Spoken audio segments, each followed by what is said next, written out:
What is up, guys? Pritesh from the PI podcast. I'm joined by two very special guests from my Dynasty League and friends from college. Zach, we have Zach over here on my right, and we have Adam down here on the bottom. He's a Giants fan, as you can obviously tell. Big time. I'm an Eagles fan. I'm traveling, so I don't have any of my gear on me.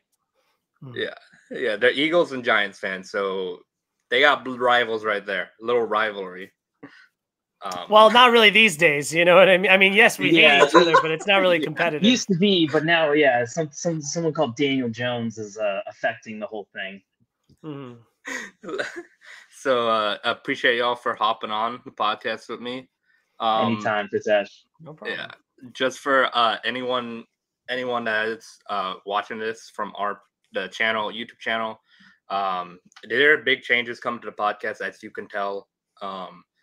Ian's no longer part of the PI podcast. He says he's sort of part of it, but he's no longer kind of mostly part of it. So we'll figure it out later. But I will be having a lot of guest hosts come to the channel, especially from NSP, our football friends on the podcast at NSP, and a bunch of other guest hosts.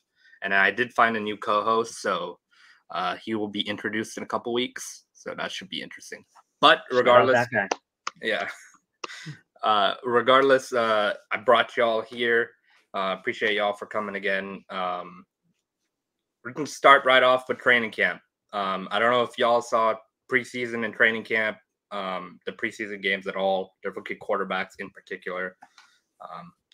What's your guys' thoughts on the rookie quarterbacks? Stetson Bennett is he's a guy, you know, because there's not many guys can go on, you know, their local bar and say, hey, I threw 4 interceptions in an NFL game and still won. You know, there's only so many guys that can say that they did that. Although I'm not a Rams fan. I was so shocked when I saw that. I couldn't believe it. I really did. I mean, he did throw 4 picks, which is not good, but at the end of the day, he did end up making an excellent play on 4th down to go out of the pocket 100%. And make a throw on a run. That's a pretty hard ball to throw on a run, just like that body movement and stuff like that. It's pretty hard. It was mostly because his offensive line, he realized, like, I saw someone say, like, he's not in Georgia anymore. You know, you're playing on a team that does not have the best of the best going against not also, you know, guys who don't have what Georgia has. You know, he's not a false QB by any means, but he does need to develop more than a lot of guys, I would say. Before we talk about the rookie quarterbacks, I think I have to ask Adam, Saquon, your thoughts and feelings on Saquon.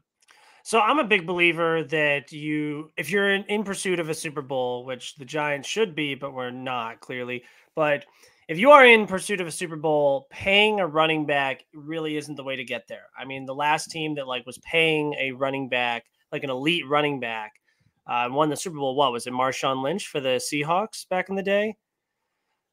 You know, I know half of the Super Bowl wins in the past decade have been Tom Brady or Patrick Mahomes, and that's what's really carrying them there.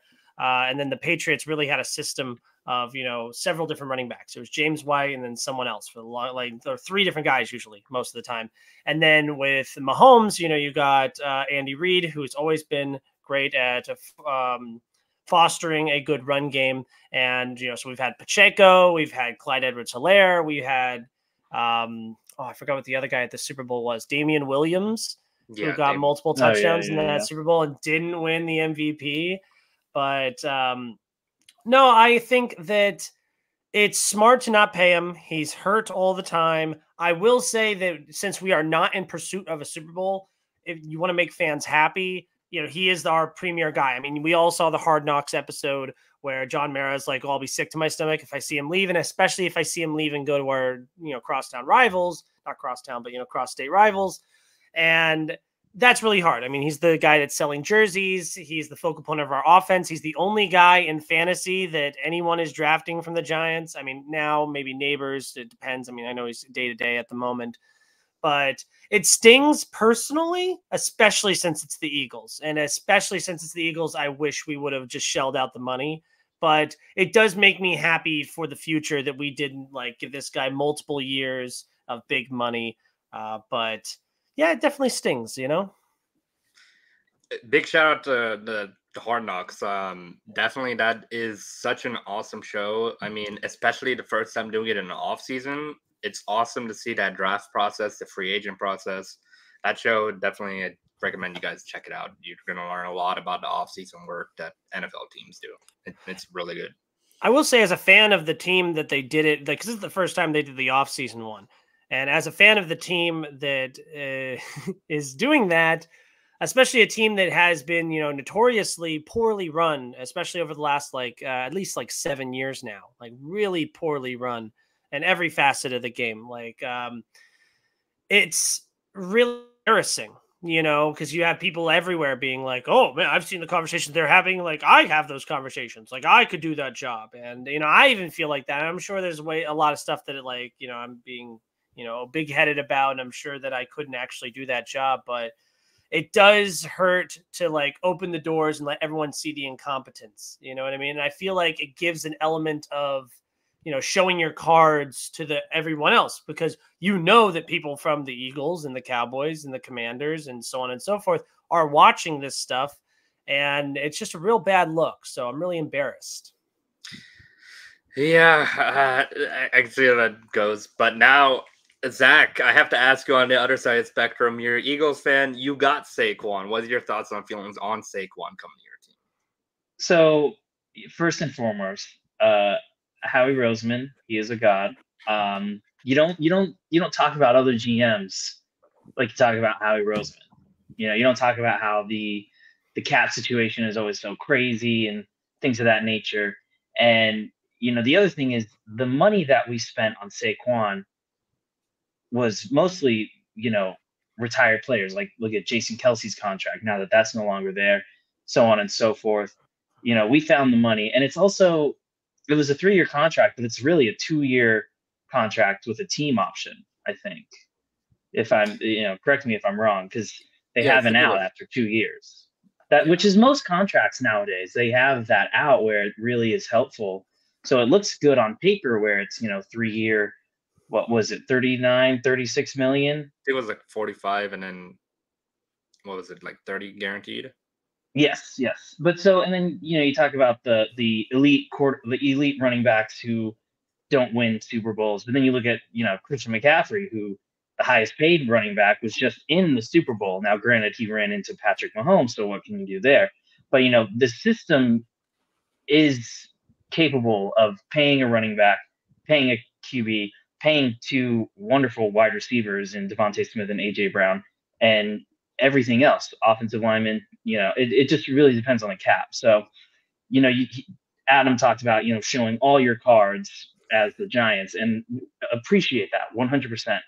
But Howie Roseman and the Eagles front office not showing their cards is obviously helpful, and I will give props to the Giants 100 times out of 100 for going on Hard Knocks and showing their draft board, and Brian Dabble interviewing Neighbors and Jaden Daniels and everyone else. I cannot state how appreciative I am of that show. Yeah, that show is a really interesting process to see. I really enjoyed that part when they were interviewing all the rookies before the draft and at the combine. I think that was one of my favorite parts of that whole the whole off-season show. I will say the funniest, and obviously there are several because it's the Giants. I know, Adam. Don't worry. Don't kill me. Was when he was like two first-round picks for Brian Burns, and he was like, no. It's like, yeah, I would say that for a player that I really want. I would say that for Tyreek Hill in a dynasty league. I would say, here's all my draft picks. Let me have Tyreek Hill.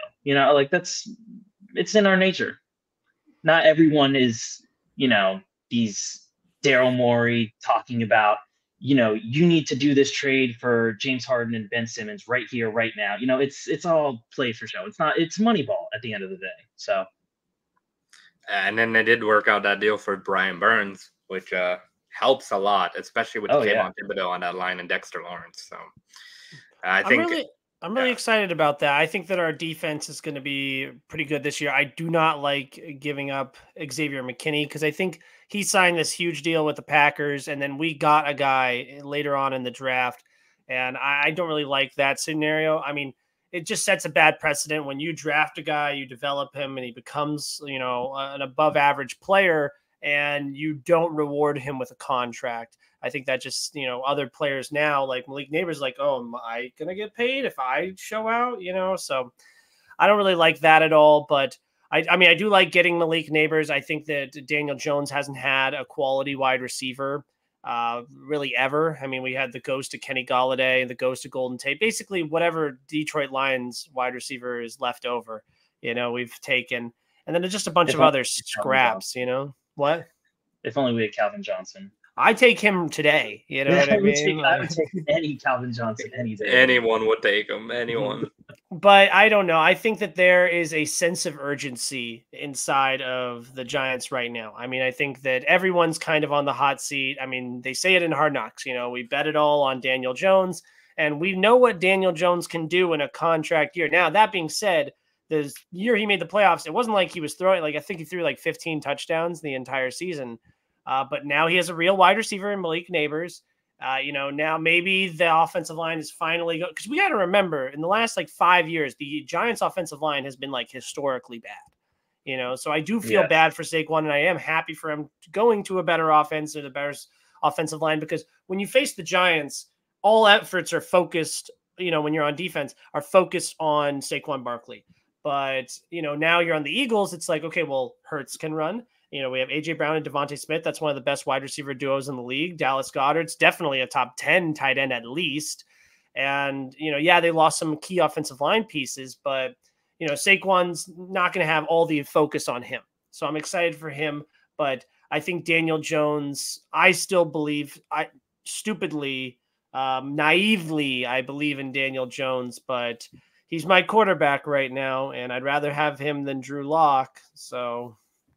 Yeah, I think Drew Lock got injured too in preseason, so I mean, the Drew Lock did beat the Eagles, last year. I remember I was at my Christmas party, and that ruined the Christmas party. So, well, I just love the upside that Daniel Jones has with his rushing ability. I really think that there should be a similar amount of designed rushing plays for him, like there are with Lamar Jackson. I'm obviously Daniel Jones is not as talented or as good as Lamar Jackson, but I think that's an arsenal, a weapon in his arsenal that we need to use. We got Brian Dable from the Bills. We got Joe Shane is our GM. We got him from the Bills. So what are we trying to do? We're trying to replicate Josh Allen, right? That's really what we're trying to do. So let him rush. You know what I mean? Because they can create him in the mean, in the aggregate. Exactly.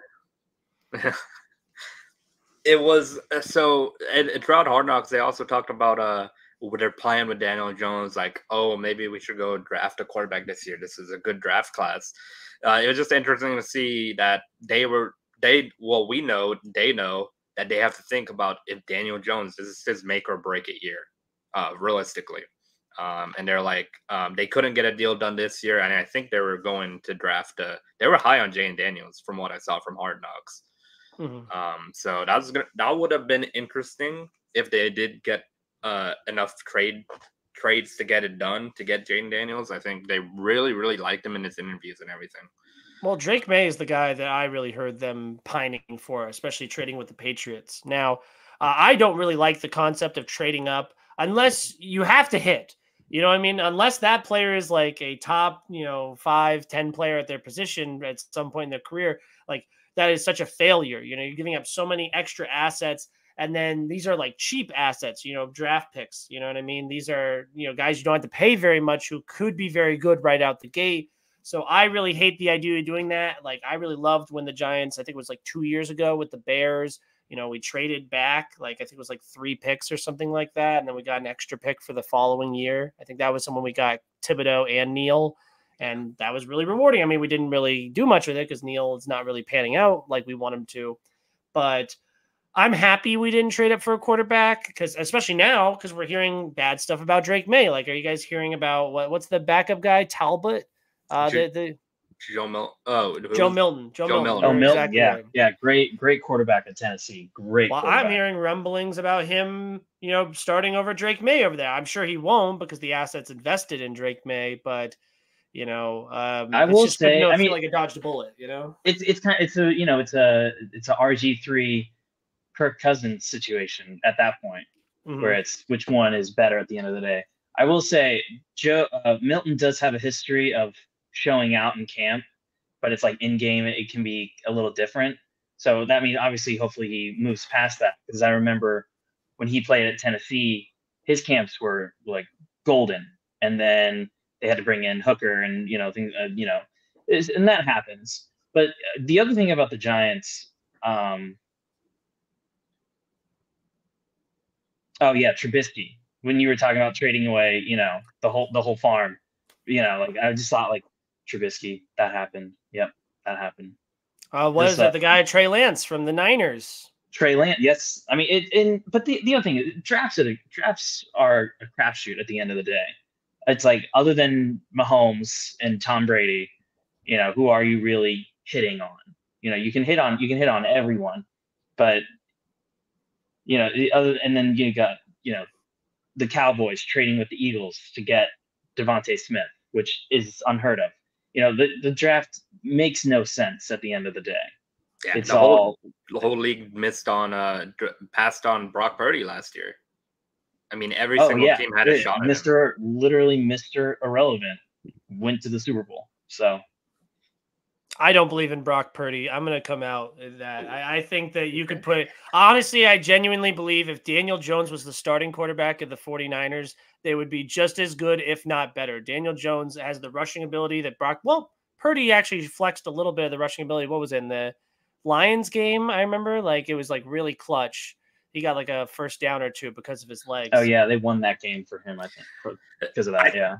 The thing I think Brock Purdy is he's a pretty accurate quarterback. I think he can put a ball where a lot of other quarterbacks can't. And I've been trying to see, like, throughout his years of last year of playing and everything, I was trying to find where he would go wrong, where he'd be inaccurate. But even with pressure in his face, even with if his O-line crumbled on a play, dude, I just couldn't see where he made a big accuracy error, which is why I think Brock Purdy is a really good quarterback. Well, it's easy to succeed when you have a top 5 tight end, you have 2 top 25 wide receivers, you have the best running back in all of football, you have one of the best offensive line, Trent Williams, and one of the best offensive coaches. It's like, what the fuck are we talking about? It does help that a lot. I just think that if Brock Purdy, I think he has the talent. I think he has the talent regardless of the talent around him. That contract is going to be massive if he does hit this year. It's going to be what, like $350 million? Oh, it's going to be 5 huge. years. It's going to be huge. I think he has a couple years left on his rookie deal, doesn't he? Oh No, because he's I think it's the 3rd or 4th year, but they have to lock him up at some point. Oh, okay. I think that'd be a huge mistake if you let him go and he goes to another team. And he would go to another team that would have to overpay for him because they're desperate for a quarterback. So let's say the Bryce Young experiment doesn't work out, it goes to the Panthers or the Saints. We're sick of Derek Carr. You throw a bunch of money at Brock Purdy, and now you're not able to afford 2 elite wide receivers, an elite tight end, and an elite running back, and then he falters really hard, and then Kyle Shanahan just does the same thing he did with Purdy. He just gets another Mr. Irrelevant guy and plugs him in and has all these great weapons around him. But then can't finish in the 4th of the Super Bowl. Yeah. Then draft a great quarterback. Or hope Mahomes dies. I don't know what. Okay, let's just establish that. No, I love Patrick Mahomes. I'm not wishing him death whatsoever. He does have admit that you have him in the fantasy, in the dynasty. Yeah, I'm glazing because he's my dynasty quarterback. But there's one team that's competing for the Super Bowl. It's the Chiefs. There are 29 other teams that are competing for second place. Let's be honest with ourselves. I mean, the Chiefs are so obnoxiously dominant, and I won't bet against them until I see them lose. You know what I mean? Yeah, that's just the way Chiefs are. They're always going to be good. As long as Andy Reid and Mahomes are there, I mean, they're always going to have a shot. I'm glad you brought up Drake May, though, because that's a really interesting conversation to have, because I think there's a lot of Patriots fans and a lot of people in general, like fans of rookie quarterbacks, like I think they are overhyping Joe Milton from one preseason game against third stringers. And I think there's always some sort of mass hysteria with if a quarterback does well, regardless if it's preseason or regular season. Like I think there's always this hope of, oh, this guy's really good. Can he compete for the starting job? And I don't think Joe Milton has that shot. I think that Drake May is their number 3rd overall pick for that reason, to be able to start. But I also think Drake May got the least playing time, and I think the least snaps of any rookie quarterback this week. So I don't understand why they gave him that few snaps, because I think he needs to learn as well. So it is weird that they gave Bailey Zappi a little bit more snaps. I know they wanted to see Joe Milton and Bailey Zappi, who would be the second, but I feel like Drake May should have got more snaps. Well, with them playing the Eagles tonight, I do hope Milton plays against the Eagles defensive first stringers for, a series and see how he pulls out there, or May, one of the two.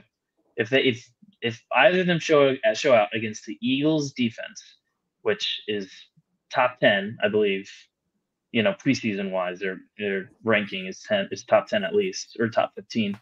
And if he either show out, I say put him out there for the whole third preseason game and just see what happens at that point, because they do have to make a decision at some point, and because that team is, now that truly Belichick is gone, and the whole, not stench, but it's the after party. The after party, exactly. Yeah, the after party of how do we establish ourselves from this behemoth dynasty to just a regular team in the NFL, because that's what they are now. They are a regular team fighting to develop a quarterback, develop a brand new head coach who was in the league less than 15 years ago. And, I mean, if Kraft can even handle it, I do want to see that. I do want to see how Kraft reacts in the owner's booth. Is he going to be like Jerry Jones, where he wears his heart on his sleeve, or he's just going to sit there blank faced? So you guys keep talking real quick. I feel really bad for Drake May, because I think that the Patriots just don't have a good infrastructure around him. I really like what you said about, trying to establish a new identity for the team post Brady, post Belichick. And that's really hard because, the Patriots have always been shit outside of Brady and Belichick. Oh, yeah. And it's not like you're just losing out on one GOAT. You're missing out on two GOATs. You know what I mean? Like, Brady and Belichick are so amazing. Like, imagine beating them in the Super Bowl even once. You know what I mean? Like, but once, maybe it's a fluke. Twice, and it's like, wow, you know what I mean? This is the greatest of all time. Viewers, this is what Adam and I, whenever he calls me while he's walking his dog, he just likes bringing up how the Giants have 2 Super Bowl wins to Tom Brady compared to my 1 Super Bowl win with Nick Foles.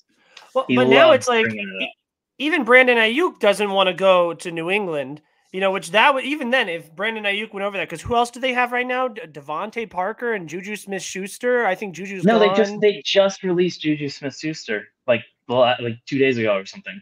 You know what I mean? It's like, well, what do you got? Y'all take over for a few minutes. I gotta go do something real quick. Y'all take over. I trust y'all, so keep talking football. Ramondre Stevenson, I know, is a solid fantasy running back. This is our show now, Adam. This is the Zach and Adam show. And then, do they still have Hunter Henry? I think Jonnu Smith is gone, but I think Hunter Henry is still there, and he saw some success. Yeah, I mean, it's hard for a good tight end to be bad. At least that's been my view always. Like, when you're a good tight end, you can go into any real system outside of breaking your leg, like that one Chicago Bears tight end. What was his name? That was Cole a crazy Kmet? one. No, Cole Kmet. Trey Burton? Yeah, no, Trey Burton. Trey Burton. Can we talk about Trey Burton real quick and how he threw the ball to Nick Foles during the Philly special. Oh my God, I forgot. No, dude. so I think the good thing about Drake May is that there really are no expectations. I think that the AFC East is one of the more competitive divisions. I mean, obviously, you want to talk about dumpster fire, like organization, like drama. The Jets take the cake there. I mean, is Aaron Rodgers bought in? Where is he? How healthy is he? Will all the pieces around him make sense? The Hassan Reddick contract, that just what a nightmare tsunami disaster going on in East Rutherford, New Jersey. I mean, both ends of East Rutherford. Both But offices, one office and one office. yeah, just really pathetic, which is awful for the sport that New York isn't good. But Buffalo is good. You know what I mean? A lot of people are liking Josh Allen to have an MVP level season. And they're getting a brand new stadium. That's going to be real fun for them. They don't have to share it. They don't have to be in the cold anymore. With Stephon Diggs leaving, it might feel like Russell Westbrook, OKC, once KD left. It's like, well, no, I'm saying it's going to be a thing. I think the reason why Russ won MVP is because KD leaves and he still sustains the team and puts up gaudy numbers because he's the only guy they got. So now, if Josh Allen, the whole like stigma in the league is like, okay, you have a young quarterback, pair him up with an elite young wide receiver, and then fireworks, right? And so we had that, and Stephon Diggs was great for a few years, elite wide receiver, and Josh Allen's getting MVP votes, and now he's gone. And if Josh Allen is still putting up gaudy numbers with like, what's the guy, Mackenzie Davis, Isaiah McKenzie? I don't even know. He is a no. Gabe Mackenzie Davis is an actress. No, Gabe Davis left. He went to the Jaguars. I think there's a different guy. But exactly, we don't even know, who's over there right now. I mean, Dalton Kincaid's a good young tight end. And then I think running back wise, they're still trotting out not James White. Cook. James Cook. Yeah. Yeah. But there's no Pro Bowl, level players on this offense besides Josh Allen. So I think if he carries them to double-digit wins, if he wins the division or something, which I think is very possible if the Jets don't figure it out, and then obviously the Dolphins, I think paying Tua is a huge mistake. We've had healthy seasons from Hill and from Waddle. So are they due for injury? I mean, Hill's getting older, and he's always getting into trouble. And then what else do they really have going on there? They can't play in the cold. And they got A-Chain. You have Mostert. They have a good running back duo. They have a good committee back there. Mm-hmm. But my point is, on paper, everyone is significantly better than the Patriots. So no one's expecting Drake May to go out there and win the division. They know he has no weapons. It's very much so like a developmental year. I think they hope that they see flashes from Drake May, but they get an awful record so that they can go out and draft his wide receiver, pairing of the future, That reminds me, we need to do a Survivor, with the wins. I do want to do that this year. Oh, a fantasy league where it's like if you lose, it's like you pick out. You pick you pick the winning team and you can't pick that team for the rest of the season. Oh, interesting. Yeah, I would do something like that. That would be fun. And those are because I always say I'm gonna do it and then I forget, and because it's week 1 or Thursday and I'm like, oh, I forgot. Oh. And then I don't know, who's your pick to win the AFC East? Just to wrap up the AFC East conversation. So right now, I'll give you my full ranking. I think it's going to be Patriots. Oh, I was like, I thought you meant first. And I was like, what? So Patriots, Bills, Jets, Dolphins. Okay, so you think that Rodgers will figure it out, and the Rodgers defense will be good enough? Well, yeah. I mean, you saw how hyped everyone was when he came out with the flag. I remember that day because you and I had drafted him and immediately broke his leg, and I go, oh no, we have to get a new quarterback. Great, this is going to be so much fun. If it, it's all that hype, and then all the win taken out, and they didn't fire Saleh. I think Rodgers having the same coach and not getting him fired was, that'll be great for longevity. Garrett Wilson, who has a 1,000-yard season every year with Zach Wilson and the other guy who we can't even name probably. And then Breece Hall, like top Mhm. 5 running back, probably. I say by end of the year, he'll be a top And 5 he would running say back. too, you know. Oh, I would hope he says it. But yeah, and then the Bills, I think they get a little like smacked in the face. They maybe get like the last wild card spot and could put up a good fight against the 2, and maybe even off the last second field goal win, go to the divisional. Mm. But then Miami is such a complete team. I just think outside of their defense, they can go at over 12, 13 wins easily, especially with a healthy wide receiver core to if he doesn't and if I don't know how many cold games they have this year. Obviously they're going to the Patriots and Bills and Jets. That's the thing. You say it's like, oh, they can't play in the cold. That Chiefs game was one of the coldest NFL games in the past 25 years or something like that. It wasn't just like preseason or playoff or regular season. One of the coldest games in NFL like modern history. So I got to let that one slide a little. That reasoning. I would take Josh Allen. I'm going to follow my narrative that I think is set up for him. I think he's due for an MVP. He's always in the conversation after his first 2 seasons. So I think that he does carry them to double-digit wins. I think losing Stephon Diggs will turn out to be a blessing, and Gabe Davis will turn out to be a blessing in disguise. I mean, they look dominant. Against the Chiefs. I remember I was rooting for the Chiefs in that playoff game, and just every time that Josh Allen had the ball, I was just absolutely terrified. And he's the far and away, to me, the best quarterback. Even if Aaron Rodgers is fully healthy, Josh Allen is currently the best quarterback in that division. So give me the best quarterback to 100%. win the division. That's the thing. I'm not saying Aaron Rodgers or Tua is better than Josh Allen. I just think the team around him, around both of them, are going to make both quarterbacks good to great. When Josh Allen, you put him on any team, he's great, period. I will give him that.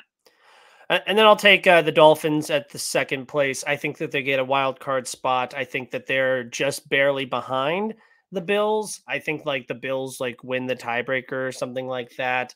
And that's what gets them the division. Because I don't think Josh Allen wins the MVP if he's just a wild card. I think he has to win the division for him to be in consideration for that award. But yeah, I do agree that the offense, I really like Mike McDaniel. So I really think that the Dolphins will still be competitive this year. And then the Jets, I think, will be middling. I think they'll be a game or two better than they were last year, which they were a few games under 500. So I think they might have a losing record this year. I just don't trust anything to do with that organization. I don't trust Rodgers. I don't trust Reddick. I don't trust, much of anything else. So no, I will take the Jets being middling, maybe a little bit better, but middling. And then the Patriots, I think we're due for a pretty terrible season. Like I'm thinking like 4 wins, maybe. I mean, they already had a horrible season last year. Not a great season 2 years ago. But it's funny seeing Mac Jones in Jacksonville just living it up as a backup quarterback, just full Blue Mountain stating it. Oh yeah, Blake Bortles rises from the ashes in the form of Mac Jones. But yeah, no, that's my okay. Actually, so yeah, we'll transition here. Who's your MVP take? Mine's Josh Allen. Who do you got?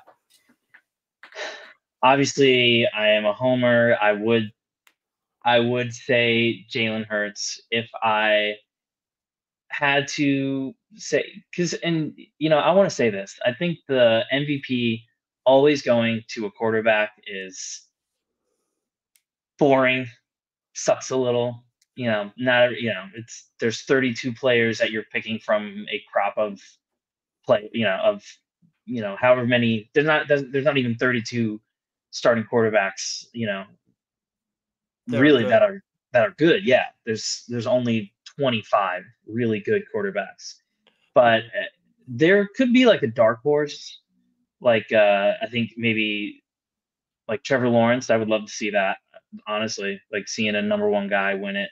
I don't want to see Lamar Jackson.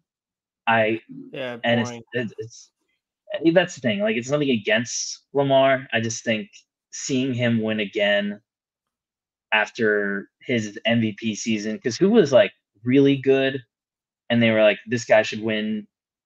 Oh no, Tyreek. Like, if Tyreek won, I would be so happy, really, because that would prove that it's not just a QB's, game here. I agree that it's kind of like lame that it's like, oh, we have to limit ourselves to just the quarterbacks for the MVP award. But I'm fine with that as long as Offensive Player of the Year does not also go to a quarterback. Like, that should be going to whoever. That's true. They do separate that, because I don't think, when's the last time that happened where an Offensive Player of the Year and an MVP went to both a QB? I think Drew Brees won an Offensive Player of the Year, I believe. I'm not positive, but People- even then, that was like years ago. Yeah, it's like 2009 probably. I want to address a couple of the ones you threw out. Jalen Hurts, I think, obviously is like a good answer. You know what I mean? Easy answer. He's probably the best quarterback in the NFC right now. I mean, I like Dak. I like Matt Stafford. I like Jordan Love. I like Caleb Williams. But, Jalen Hurts, is easily the best rushing quarterback in the NFC. And, so if he could just figure out the passing game, which shouldn't be that hard with Brown and Smith. And then I think he kind of has a similar narrative going into the season as Josh Allen. You know what I mean? Even more so because they had a very disappointing season. They had a great season, and then it just I watched it live. I watched every game that they just faltered in completely, and I wasn't even in there, and I don't think they could even explain what really happened. I don't like, that's one of those things where, when Zach Wilson said, Sam Darnold said, Sam Darnold's seeing ghosts. Yeah, I'm seeing ghosts. That was like the whole team. It was like, we're all seeing ghosts. You don't know what's happening. But well, losing Kelsey is a big deal. You know what I mean? And a lot of people are like, "Oh, is the push going to work without Kelsey?" But so here's the thing: we have Mailata, we have Lane Johnson, we have Jurgens, and oh no, this is bad that we just gave him the biggest contract. He's a Alabama offensive lineman. Oh, not Hargraves. That's a defensive guy. Oh. My apologies. Fletcher Cox just retired. No. Did he retire? Is he still in? Fletcher Cox, he just retired. Yeah. So we lost some big defensive guys, and obviously Reddick. But Howie, man, we got a third out of a guy who we didn't want to give a contract to. So.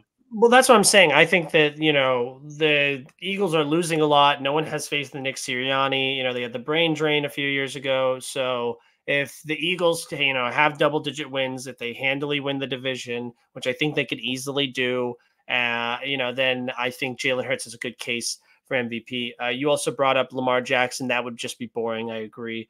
And then you said you would love Tyreek Hill one. I don't know. He already got voted number one out of the top 100. From the NFL players. I just think that I think it should go to a quarterback, and my pick, it's Mahomes. He's the best player. Doesn't it look stupid? Looking back at like the last 10 years of basketball, how many MVPs does LeBron have? I think he has 0, actually. And isn't that pathetic? Oh, yeah. You know what I mean? Like, come on. Like, not for him. Like, for us, it's like, the most valuable player is not the player who went to 8 or 9 straight NBA finals. You know what I mean? And he hasn't won an MVP since the Heat. And he's been, he's still the best player on the planet right now today. You know what I mean? Yeah, no, because there was one stat where, obviously it wasn't this year, but it was a couple of years ago where his stats compared to the MVP were just astronomically better. But because he's LeBron, you don't want to give it to the guy who... Voter fatigue. Yeah, voter fatigue. But I would go with Mahomes, especially if he has, and he's primed to have a great offensive season. Putting up more gaudy passing numbers because you got quick guys like Xavier Worthy and Hollywood Brown, and then you still got Travis Kelce. It seems like that. I think the thing that makes me the most excited about the Chiefs is that they all seem really bought into this goal. Which obviously everyone's gunning for them. They were gunning for them last year and the year before that, so I don't really care about that. Like Mahomes, I think that they all like want to accomplish this, feat of the three-peat. And so I would love to see Mahomes go out and win MVP. But Trevor, you brought up Trevor Lawrence as well. I think he could totally do it. If he goes out and wins that division handily, because, Stroud is some pretty good competition. And then Richardson, I think people are not, lauding Anthony Richardson as much as he should be, because I think he's really great, and I really like their offensive system. I just wish they had some better receiving weapons than Michael. Pittman's not bad. Exactly, he's not bad. You know what I mean? Like they don't have an elite wide receiver to pair. Another guy I was just thinking about, Stroud with Diggs, Nico Collins, and Tank Dell. Yeah, that's that's a great one. Yeah, talk about gaudy offensive numbers.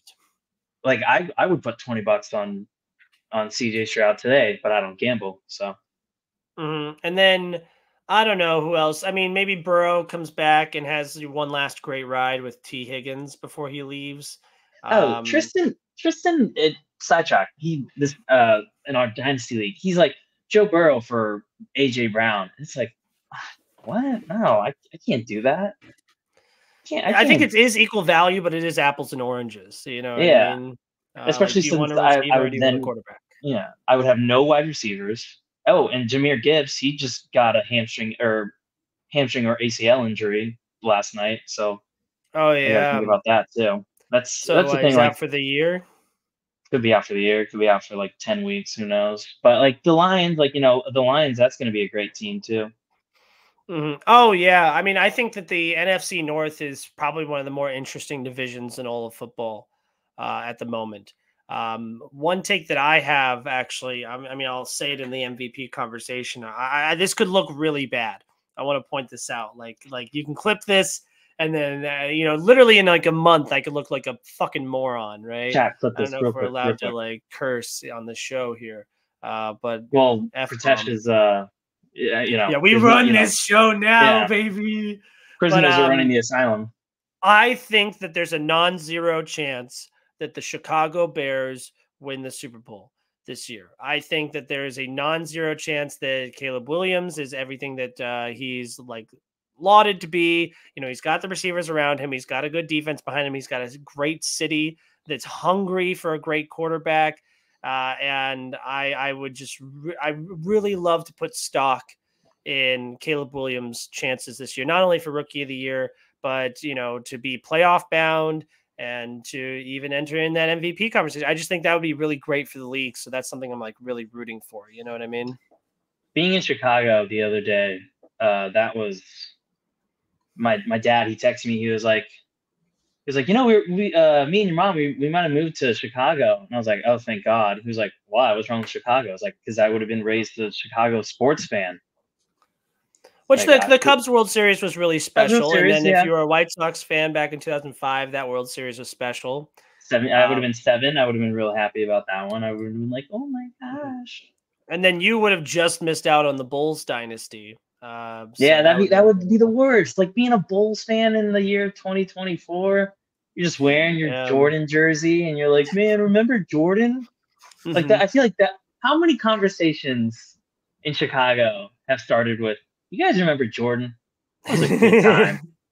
Well, I really love what the Bears have going on. I think that we've talked about it for a long time. Like the formula for getting to the Super Bowl is having a great young quarterback on a rookie deal. And, people are saying like gaudy things about him, like, oh, he's looking Mahomes-esque, in the preseason and whatnot. He's got great weapons around him. Rome Odunze is on a rookie deal, so you're not paying him anything. DJ Moore, I feel like, has been restrained throughout his entire career. Keenan Allen, has been a solid wide receiver for years now.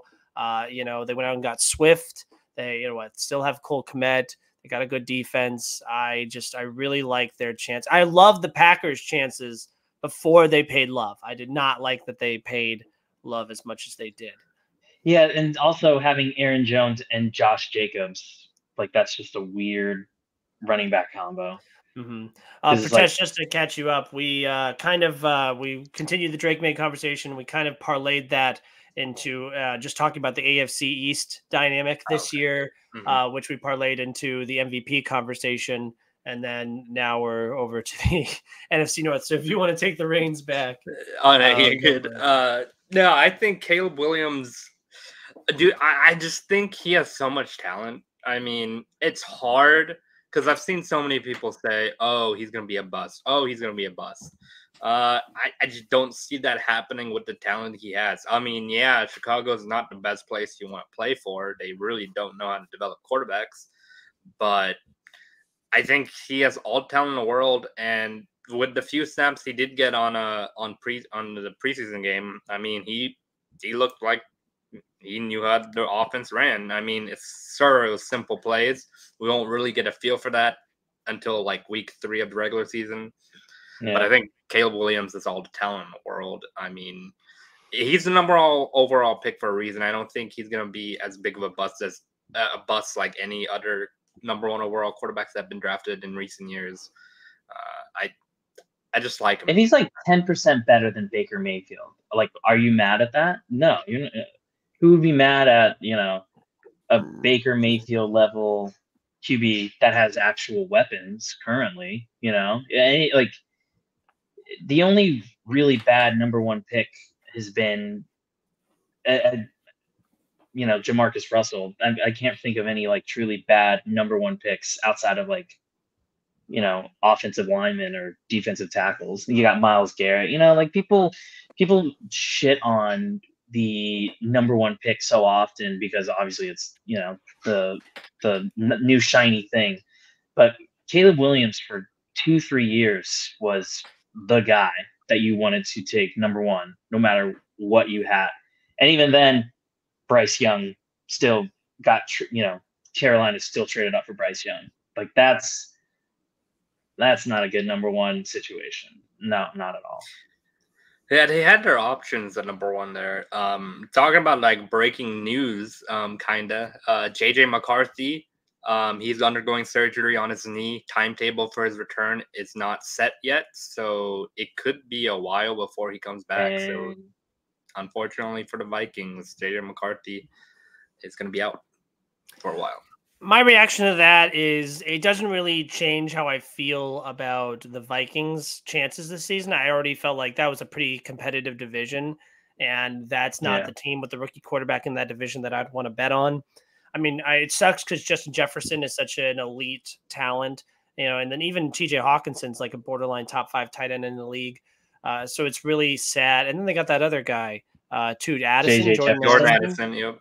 Yeah, so they had weapons. Exactly. Great weapons over there. So it's really sad and unfortunate to see this not pan out, to not get to see what you have right now. But I already didn't feel strongly about the Vikings this year. Pritesh, did the doctor text you that was happening? Like that? Is that why you had to leave? You were like, what's going on, boys? He's the doctor. He was checking his knee just now. No, it just popped up. I was doing something and popped up. I was like, oh well, perfect. Talking about rookie quarterbacks. I mean, this is a pretty big, significant loss, obviously, for them. And I'm not a big fan of JJ McCarthy in general.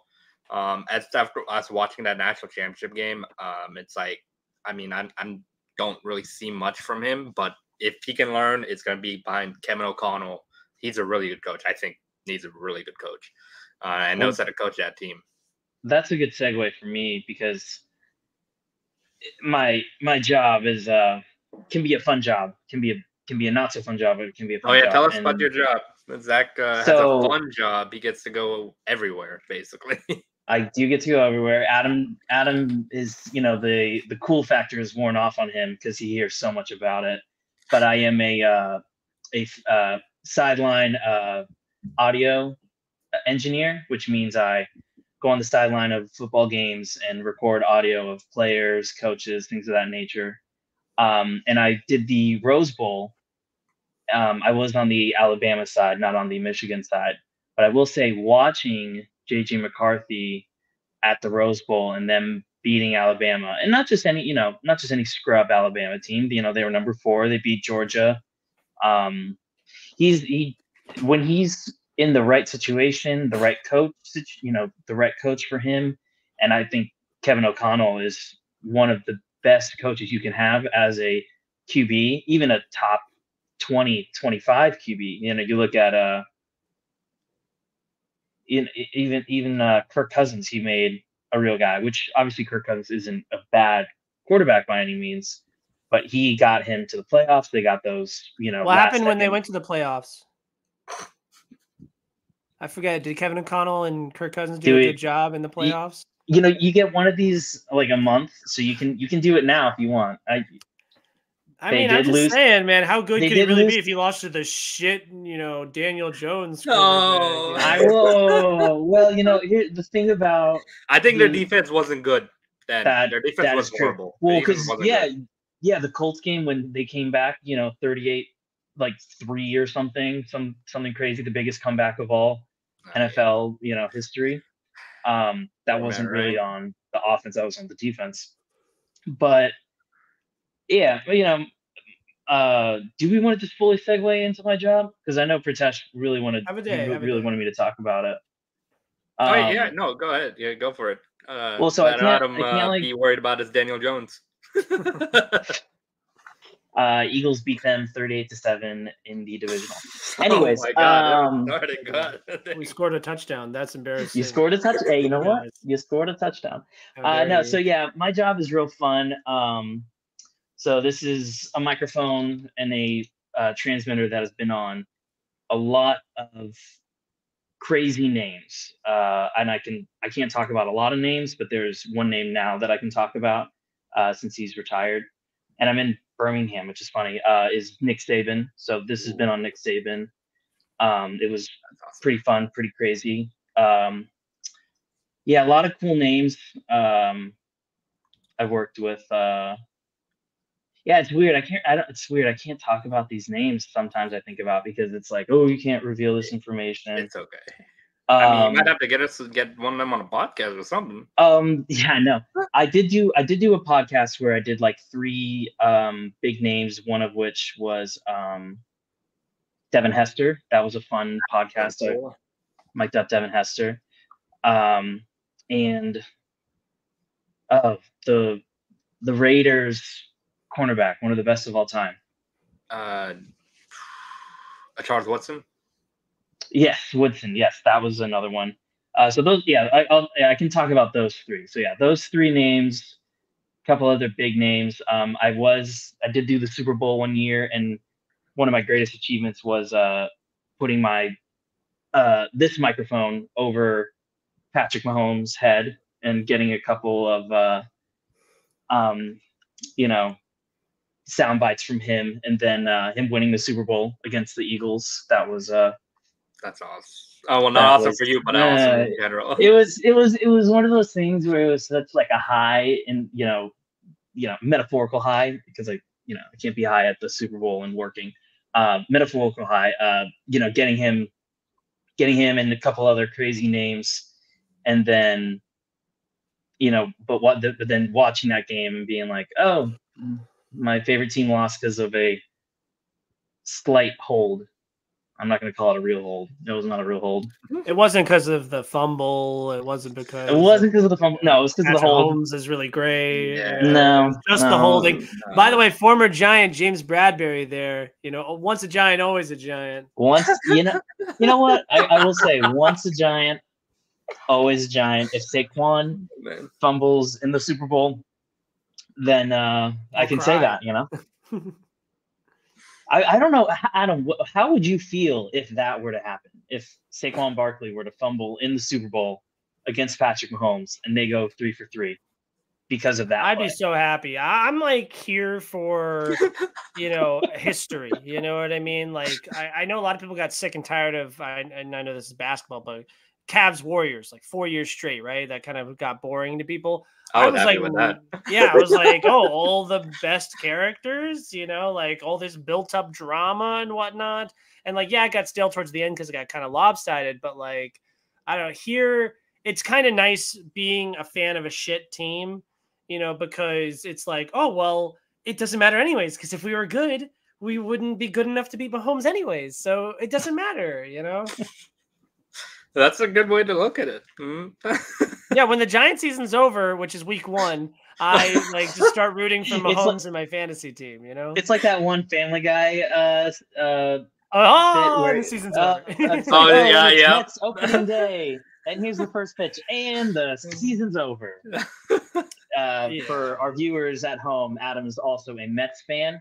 I know Giants is and supposed to be Giants Yankees, but I am not Yankees. I am New York Mets fan. I did not choose my teams. My dad, when I was 4, was like, "This is what you like," and I was like, "Okay, Giants, Mets, Knicks," and I like the Magic because of Central Florida.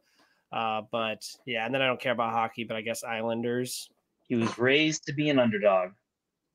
Yep. Yeah, it's a hard knock life. I mean, he had Eli Manning for a couple of years. Had Eli Manning, future Hall of Famer. Yeah, future Hall of Famer. If he is not a first ballot Hall of Famer, how dare they? I will say that. That would be an insult. Because people should. I mean, it's because he beat Tom Brady both those times. It's not. I mean, you can't get better than that. You can't. Yeah, the longevity, the Peyton Award, just the fact that he's such a big personality. Like, I mean, even to this day, you know, still being connected to the game. He's won 2 All-Star games as the coach of the NFC, whatever it is. Oh my god! But that was I'm really excited to victory lap when he gets inducted. Yeah, that's gonna be a big moment, and I know you're gonna be happy when he gets inducted in the Hall of Fame. It'll be big, but. Well, I will say, Pratesh, so we've talked plenty about my favorite team and about Zach's favorite team. I would love to hear your outlook of this upcoming season from your Atlanta Falcons. So, Penix did get some snaps in preseason. And he got me so excited, more excited than Ritter ever did, if I'm being honest. That dime on the sideline. Not a hard thing to do. That's not a hard thing to do at all. But that dime on the sideline got me so excited for what he can do. But he's not going to start for like 2 years. So I feel like we should have just played him the whole game. I mean, if anything, if he's not going to play for 2 years, might as well play him all preseason. But this year with Kirk Cousins, I mean, Kirk Cousins was having an MVP like year last year before he did get injured. So he had this connection with Jay Jettas, and Jordan Addison was getting accustomed to Jordan Addison. That would have been crazy duo if he didn't get injured. I think they probably would have had a winning record if he didn't get injured. But with Bijan, Tyler Algier, Kyle Pitts, Drake London, unfortunately, Rondale Moore is out for the year with a ACL tear. So unfortunate for him. And then our rookie linebacker, Braylon Trice, out for the year with an ACL tear as well. He was actually running with the first team reps because he was playing so good. So that's unfortunate because we really need a pass rusher. And that is the weakest spot of our team. But for the outlook with that 10th overall Falcon, pick, you know? I think that sounded like the Falcon sigh. So where are you finishing in the division? Are you winning it? Oh, we're definitely winning it. I think we're going to get 11 wins. Yeah. Clip that. No, we're going to get 11 wins. Here for the people. 11 wins. That is not a crazy prediction. I mean, no, it's not. It's a very reasonable. The Panthers. We got gross. the Panthers. We got the Saints. Saints are gross. No, I think the only competition would really be the Bucks, but that's it. Yeah, and I'm predicting them to regress. Yeah, I don't think the Bucks are going to be as good this year. Well, they spent most of their offseason moves was retaining a lot of guys. Yeah. They still lost a couple of their core, like those Super Bowl guys. They lost. What was it? Did they get Shaq Barrett back? Or Devin White's one they got? Shaq Barrett's. Devin White. I think.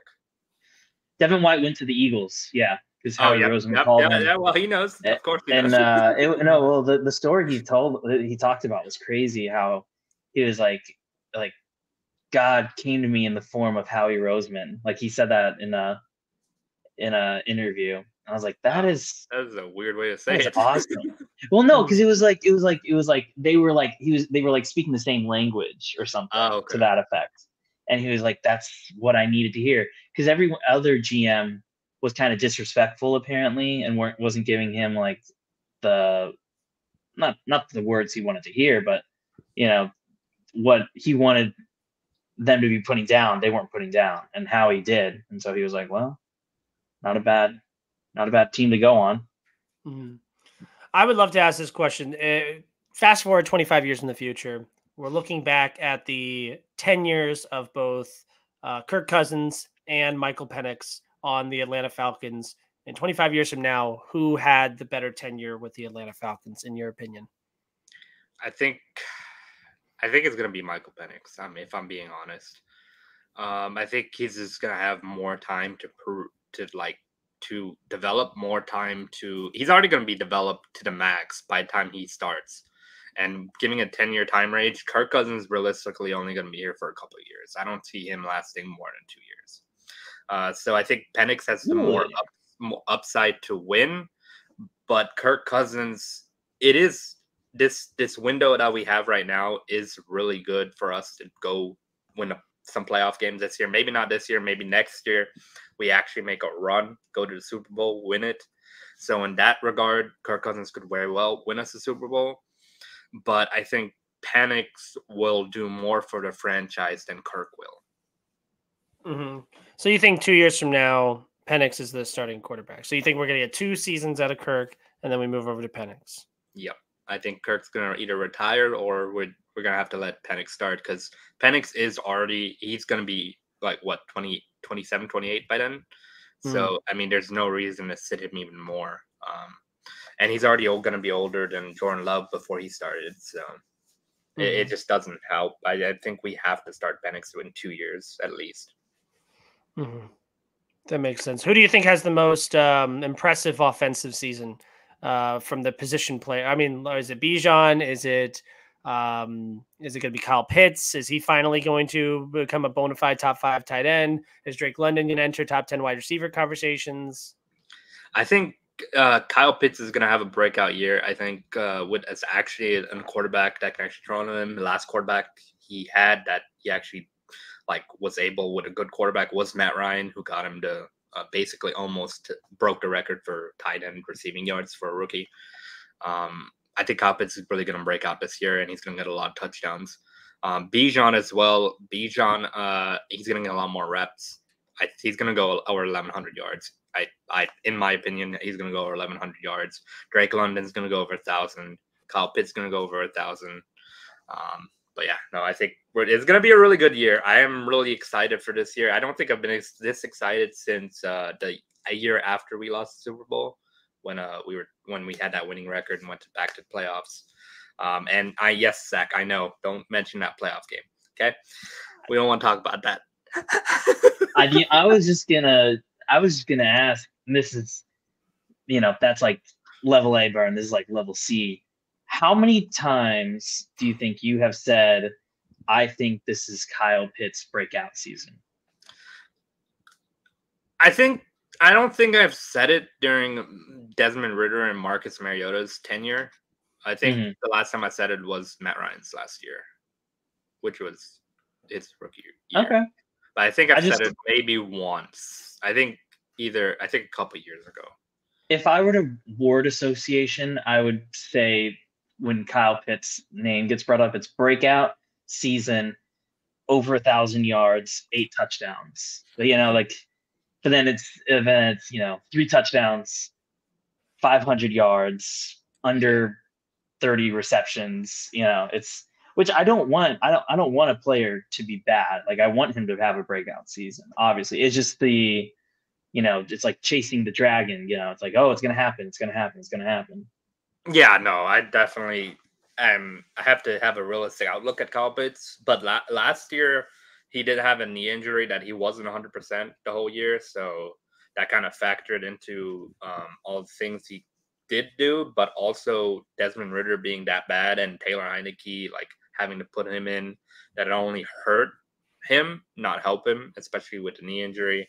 But I think this year with him fully healthy and having Drake London, Darnell Mooney, and now Ray McLeod over there. That's going to be good. Yeah. I think it's going to open up Kyle Pitts a lot more because I don't think people are double teaming Kyle Pitts right now because of the years he's had past. Pause. No. Yeah. No, so I'm excited for the season for the Falcons. I think it's going to be really good. Yeah, I know you guys are excited for your guys' teams and divisions. Well, let's not maybe go crazy here, guys. Okay, I'm excited for football to come back, but I'm not excited for the Giants. Are you like? Is it 7 hours of commercial-free football, or got to watch the Giants game? Oh, Always. 7 hours of commercial-free football, 100%. Yeah. My fantasy team means more to me than the Giants do. Damn. Dude, I might change my fantasy team name something like something about Scott Hansen, like because I make the decisions for the fantasy Oh team. my I don't make the God. decisions for the Giants. And guess who's on my fantasy team? Fucking Saquon Barkley. So I So mean, if y'all don't know, I would we are in a dynasty trade league Jahmyr together. Gibbs. I would trade you Jahmyr Gibbs. Just putting that not out now. Well, he might be out for the year. Well, would you rather have a guy who's injured or a guy who is like scoring, for your rival? Saquon is a win-win. Either he's great, my fantasy team's good, or he sucks and it's like he. But then you care so much about your fantasy sports, and I how many starting running backs do you think I'm going to have on my roster this year? 2. So many more than that. Oh my God! Because I got Henry, I got Barkley. I'm gonna let Eckler go. We can only keep 3 or 6. You can only keep 6 players. I know, and I always overdraft on running back. Protection. Who do you think I should take with your pick? Do you need quarterback? I don't think you need quarterback. No, I have Jalen Hurts. I have Kirk Cousins, who, by the way, you can have him. Yeah, you can't have Kirk Cousins. I know. Oh my God. I think it's going to be a draft day deal. Harrison. I think it's going to be. I'm going to be sunny. Marvin Harrison, if anything. You think I draft Marvin Harrison Jr.? Okay. Yeah. All right. Malik Neighbors, one or the other, but I think I don't know if I take Malik Neighbors, Adam. If I take Malik Neighbors, would you trade me Saquon Barkley? No. I will laugh at you if you take Malik Neighbors. If anyone takes Malik Neighbors in the first round, I'm going to laugh at them just because, I don't know. It's one of those, like, the last good wide receiver to play for the Giants was fucking Odell. You know what I mean? So, and even then, it was mostly flashy plays. I'll be very upfront with you guys. I already spoke about how highly I view the potential of Caleb Williams because I have the 2nd and the 4th pick. He has the 3rd pick, right? So, I like Caleb Williams a lot. I do not like Malik Neighbors at all. I would take him if he fell from the first round, but no, I would not take him with one of my 2 first-round picks. I think Tristan trying to trade me Joe Burrow shows that he's taking Caleb Williams. I was like, oh no. I mean, that's just it's like, Well, does he let Kyler Murray go? Doesn't he have Kyler Murray? Yeah, I think he keeps Kyler Murray, Caleb Williams, and he trades Joe Burrow to me for AJ Brown. But you won't. I'm not. No, dude. My team name is Brown because I have AJ Brown. Squirts Hurts because I have Jalen Hurts. That is the greatest team name of all time. I can never get rid of that ever. I can never get rid of those 2 players. Not only because they're on my favorite team and they're the number 1 in both their positions, but that team name alone is perfect. I'm going to be Danny Dimes' farewell tour again. No. Because last time I did that, we made the playoffs. We're going to have you guys back for a fantasy podcast. Yeah, definitely like you guys week 3, week 4.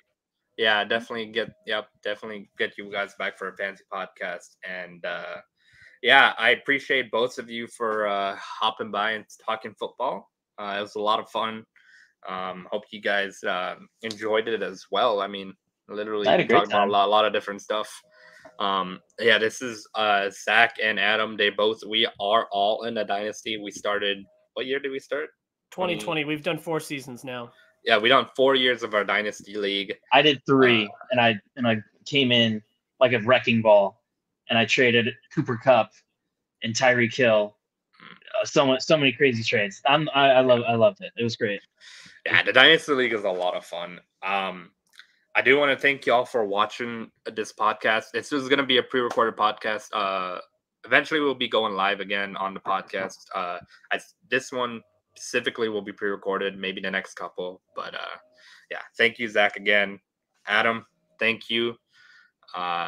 thank you again. Thank you very much for having me. I had a good time talking with you. I know this is our first time we've done some podcast type thing before. So I appreciate you bringing me back. Is it cool if I plug real quick? Yeah. Go ahead. I would love to plug my YouTube channel, Hard Reviews. I would love to send you a link that, put in the description or whatever. Hello, Adam Ryan Donato. That's me. I'm Adam Ryan Donato. Reviews, Hard Reviews. Get it?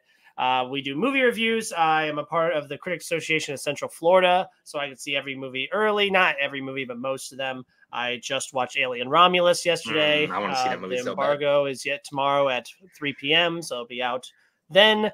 I'm editing a review of Borderlands at the moment, and my Deadpool Wolverine review is currently my third most viewed review ever. I'm very proud. My qualifications are, here's all my movies. Here's my degree.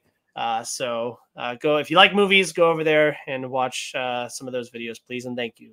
Yeah, definitely go check him out. He does movie reviews and stuff like that. So awesome. He gets to see movies early. You need to get me in on that Critics Association or something. Move to Central Florida. Dude, I mean, I wish. Oh my God. But thank you again, Adam. Hope you guys enjoyed the podcast. We'll be back again. Big changes coming. Thank you all again. Thank you, Adam. Sounds good. All right.